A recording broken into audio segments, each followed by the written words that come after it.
మావోయిస్టులు ఎన్కౌంటర్లలో చనిపోయిన ప్రతిసారి వామపక్షాల నేతలు అలాగే పౌర హక్కుల సంఘాలు ఒక ఆరోపణ చేస్తాయి కదా సార్, ఇది ఫేక్ ఎన్కౌంటర్, బూటకపు ఎన్కౌంటర్ అని చెప్పేసి. ఇప్పుడు హిడ్మాది కూడా బూటకపు ఎన్కౌంటర్ అని చెప్పి వామపక్షాలు ఆల్రెడీ ఆరోపిస్తూ ఉన్నాయి. దాంతోపాటుగా మావోయిస్ట్ పార్టీ ఒక ప్రకటన రిలీజ్ చేసింది సార్. ఇది అంటే హిడ్మా ఎన్కౌంటర్ బూటకం. 15న విజయవాడలో ఆసుపత్రి నుంచి ఆయనతో పాటు మరికొందరిని ఏపీఎస్ఐ పోలీసులు తీసుకెళ్లారు.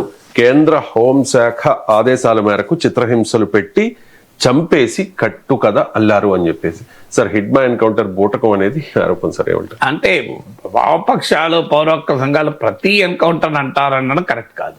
ఇప్పుడు ప్రతి ఎన్కౌంటర్ ఎట్లా అంటారు? ఇప్పుడు ఒక నిజంగానే మావోయిస్టులకు పోలీసులకు ఎన్కౌంటర్ జరుగుతుంది, అటో 10 మంది ఇటు 5 చనిపోతారు, అది ఎన్కౌంటరే కదా.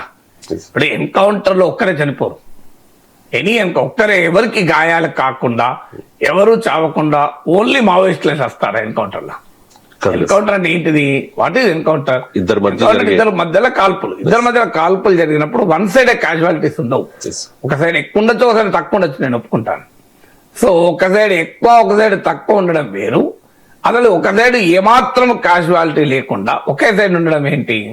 ఇప్పుడు మేము చిన్నప్పటి నుంచి చూస్తున్నాం. ఇది పోలీసులకు కోంబింగ్ ఆపరేషన్ జరపగా నక్సలైట్లు ఎదురుపడ్డారు, లొంగిపోమ్మని ఎన్నిసార్లు చెప్పినా వినలేదు, కాల్పులు జరిపారు.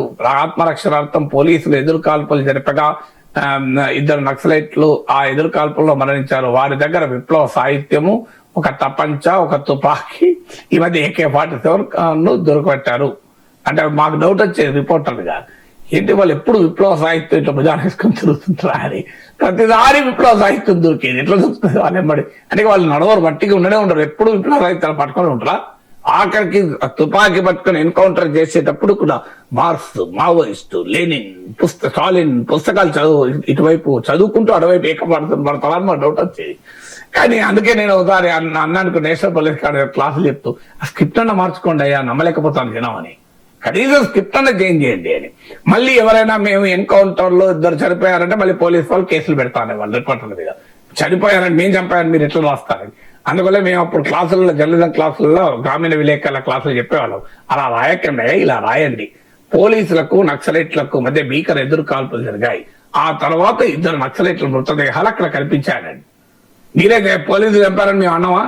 ఇది సీన్ 1 వెనకడుతుంది, సీన్ 2 అక్కడ కనబడ్డాయి, మేమే అనలే కదా అని అనేది. సో ఆ రకంగా ఉండేది.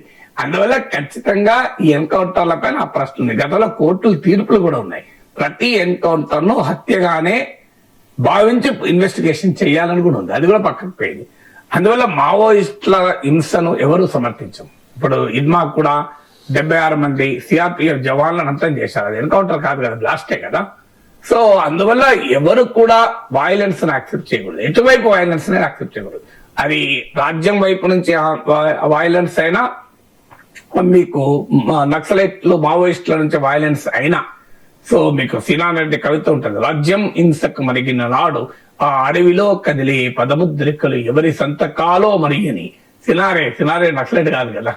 సో రాజ్యం హింసకు మరిగిన నాడు అంటాడు. సో అందువల్ల ఎప్పుడు కూడా వైలెన్స్ కు, స్టేట్ వైలెన్స్, రాజ్య వైలెన్స్, ఈ 2 ఒకదానికోటి పరిష్కారం కాదు. పోలీసులు ఏం చెప్తారు, ప్రభుత్వం ఏం చెప్తుంది, నక్సలైట్లు తుపాకులు పట్టుకున్నారు గనక, వాళ్ళు హింసకు పాల్పడుతున్నారు గనక రాజ్య హింస జస్టిఫైడ్ అని ప్రభుత్వం వైపు నుంచి వాదన. మావోయిస్టుల నుంచి వాదన ఏంటంటే, మాది కాదు, మాది ప్రతిహింస, రాజ్యమే హింసకు పాల్పడుతున్నారు కనుక మేము హింసకు పాల్పడుతున్నామని. హింసకు ఏ రకమైన సమర్థన న్యాయం కాదు, ఎటువైపు అది రాజ్య హింస అయినా మావోయిస్టుల హింస అయినా అంగీకారం అసలే కాదు. అందులో రాజ్యానికి రాజ్యాంగపరమైన బాధ్యతలు ఉంటాయి. మావోయిస్టులు అంటే వాళ్ళు రాజ్యాంగాన్ని నమ్మరు కనుకనే వాళ్ళు ఆయుధాలు పట్టుకున్నారు. వాళ్ళు రాజ్యాంగాన్ని నమ్మరు కనుకనే రాజ్యాన్ని కూలుస్తామని సాయుధ పోరాటం జరుపుతున్నారు. కానీ ప్రభుత్వం అలా కాదే, ప్రభుత్వం రాజ్యాంగాన్ని నమ్ముతుంది, చట్టాలు నమ్ముతుంది, చట్టబద్ధ పాలన కోరుకుంటుంది. అందువల్ల అజ్మల్ కసబ్ లాంటి వాడు బాంబే నడిబొడ్డున మన కళ్ళ ముందు విచక్షణారహితంగా కాల్పులు జరిపిన పాకిస్తానీ తీవ్రవాది మనం ఎన్కౌంటర్లో చంపలేదే. ఎన్కౌంటర్ చేయాలి, అరెస్ట్ అయినాక ఎప్పుడో తీసే జోబులే చంపేయచ్చు కదా. కానీ వాడిని జైల్లో పెట్టి, హై ప్రిజన్ జైల్లో పెట్టి, వానికి ఆ రోజుల్లో ఇప్పటికి కూడా విమర్శిస్తున్నారు, బిర్యానీ తినిపించింది వానికి అని. సో వాడికి అత్యధికంగా సెక్యూరిటీ కల్పించారు. ఏ పోలీస్ అధికారికి లేదు సెక్యూరిటీ, ఎందుకంటే మనం ఎవడో లేపెత్తాను భయం. సో అలా ఇచ్చి వానికి ఒక లాయర్ని ఇచ్చి మనమే వానికి ఆ లాయర్ వాని తరఫున వాదనకు అవకాశం ఇచ్చి వాడిని కోర్టు మరణశిక్ష విధిస్తే అప్పుడు తీసాం. This is what the constitutional democracies do. మీకు చట్టాన్ని రాజ్యమే ఉల్లంఘిస్తే ప్రజలకు చట్టం మీద గౌరవం పోతుంది. రాజ్యమే రాజ్యాంగాన్ని ఉల్లంఘిస్తే ఆ రాజ్యాంగం పైన రాజ్యానికి ప్రజలకు విశ్వాసం పోతుంది. అందువల్ల కొంత ఇబ్బందికరమే, చెప్పినంత సులభం కాదు. ఈ యాంటీ టెర్రరిస్ట్ ఆపరేషన్స్ లో కూడా ఈ సమస్య వస్తుంది. ఒకవైపు ఏమో తీవ్రవాదులేమో పౌర హక్కులు ఏముండవు, అంటే ఇప్పుడు జవాన్లని చెప్పినప్పుడు మరి పౌర హక్కులు లేవా? ఈ ప్రశ్న ఉత్పన్నం అవుతుంది. వాళ్ళు నా సాధారణ పొట్టబోసుకోవడానికే కదా, వాళ్ళేమి భూస్వాములు కాదు, పెట్టుబడిదారులు కాదు, వాళ్ళే వర్గశత్రులు కాదు. ఇప్పుడు ఇర్మా దాడుల్లో చనిపోయిన సాధారణ సిఆర్పిఎఫ్ జవాన్లు కూడా వాళ్ళేమి పేదవాళ్ళే కదా. గద్దర్ పాట పాడేవాడు, అన్న పోలీస్ అన్న నువ్వు నేను ఒకటే అన్న అని మాకు యూనివర్సిటీలో పాటలు పాడేవాడు. మరి వాళ్ళు పాపం సామాన్యులే కదా, వాళ్ళేం పెట్టుబడిదారులు కాదు, వాళ్ళే దోపిడిదారులు కాదు. గౌతమ్ అదాన్ని నీకేం దొరకడు, భూస్వామి నీకేం దొరకడు కదా.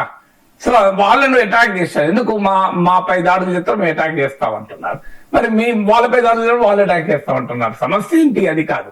సమస్య ఏంటంటే రాజ్యమైనా మావోయిస్టులైనా హింసకు ఏ రకమైన సమర్థన కరెక్ట్ కాదు. అందులో రాజ్యానికి రాజ్యాంగబద్ధమైన చట్టబద్ధమైన పాలన బాధ్యత ఉంటుంది కనుక ఇడ్మా దొరికాడు అనుకోండి, ఇడ్మా వదిలేయండి నేను చెప్పడం లేదు. ఈ చట్టం ప్రకారం ఆయన రకరకాల దాడులకు కారణం గనక చట్టం అతన్ని చట్టరీత్యా శిక్షించే అధికారం ఎప్పుడు ఉంటుంది. కానీ ఇడ్మాను దొరికిన తర్వాత మరి నిజంగానే ఎన్కౌంటర్ చేస్తే తీసుకెళ్లి అది రాజ్యాంగ విరుద్ధమైన చర్య అవుతుంది, అది ఖచ్చితంగా చట్ట విరుద్ధమైన చర్య అవుతుంది. అందువల్ల మీకు ఇడ్మా ఎన్కౌంటర్ జరిగిన తీరుగా చెప్తున్నది అనేక మందికి అనుమానాలు రావడానికి కారణమవుతుంది. ఇవాళ వామపక్షాలు నిన్న సిపిఐ ఆఫీస్ లో కూడా రౌండ్ టేబుల్ జరిగింది. సో వామపక్ష నేతలు ప్రొఫెసర్ కోదండ రామ్, ప్రొఫెసర్ అరగోపాల్ వీళ్ళంతా పాల్గొన్నారు. సో విమలక్క వీళ్ళంతా పాల్గొన్నారు. అందరికి వచ్చే అనుమానం ఏంటంటే ఇది not a real encounter. Real encounter అయితే యుద్ధం, అది ఎవరేమేం చేయలేము. రాజ్యానికి మావోయిస్టులకు మధ్య యుద్ధం జరుగుతుంటే పౌర హక్కులనే చర్చ రానే రాదు కదా.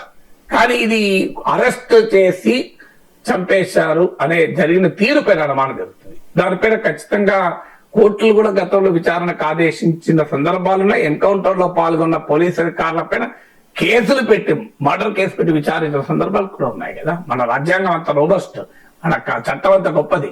సో అందువల్ల డెఫినెట్ గా if it is not an encounter, it is a serious violation of constitution.